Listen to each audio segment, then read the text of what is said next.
అదే RTV app వార్తల్ని క్షణాల్లో చదివే అవకాశం ఉంటుంది. ఒక న్యూస్ పేపర్, ఒక టెలివిజన్ ఛానల్ మీ చేతుల్లో ఎప్పుడు ఉంటాయి. పెద్దపల్లి లోక్సభ పరిధిలో 3 మంత్రులు ఉన్నారు.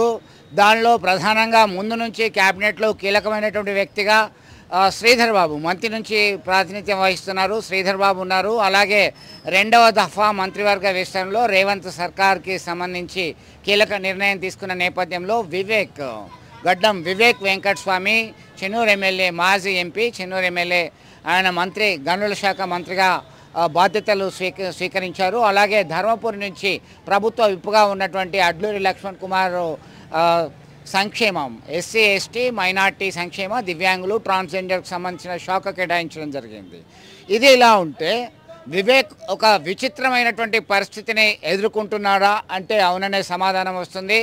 ఆయన మొదటిసారిగా పెద్దపల్లి లోక్సభ పరిధిలో తన నియోజకవర్గానికి వెళ్తున్నటువంటి క్రమంలో పర్యటిస్తున్నటువంటి నేపథ్యంలో చాలా లైట్ తీసుకున్నారనేటువంటి కామెంట్స్ వస్తున్నాయి. పెద్దపల్లి ఎమ్మెల్యే విజయరమణారావు రిసీవింగ్ సైతం వెళ్ళలేదు అనేటువంటి కామెంట్స్ వస్తున్నాయి. అంటే దీనికి అంతటికీ కారణం ఏంటంటే నీదొక దారి నాదొక దారి అనేటువంటి కోణంలో కొనసాగుతుంది.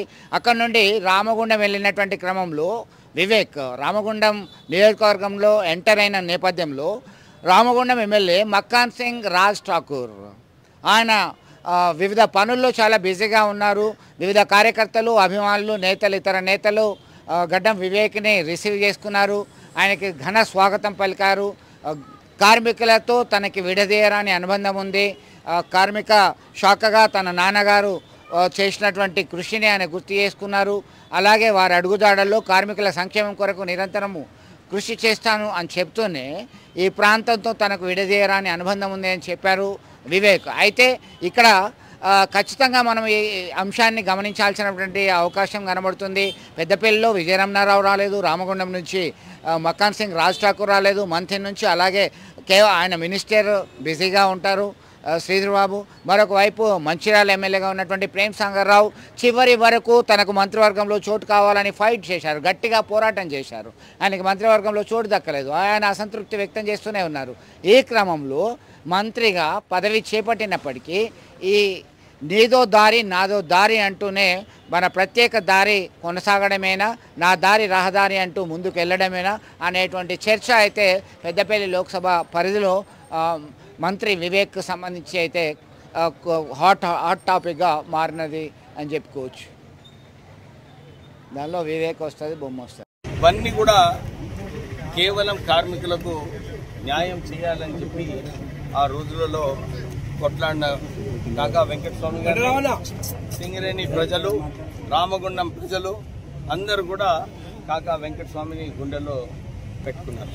అందు గురించి ఈ ప్రాంతంలో పెద్దపల్లి పార్లమెంట్ నియోజకవర్గంలో 40 సంవత్సరాల నుంచి కేవలం కాకా కుటుంబం నుంచి గెలవడం జరిగింది.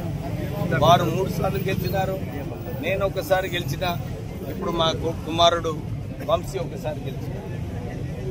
వంశీ కూడా ఎంపీ అయిన తర్వాత ఇక్కడ కార్మికులకు, రిటైర్డ్ కార్మికులకు పెన్షన్ కావాలి, ఇక్కడ రామగుండం రైల్వే స్టేషన్ని అభివృద్ధి చేయాలి, సెంట్రల్ గవర్నమెంట్ స్కీమ్స్ అన్ని కూడా ఈ ప్రాంతంలో రావాలని చెప్పి కృషి చేస్తున్నాడు.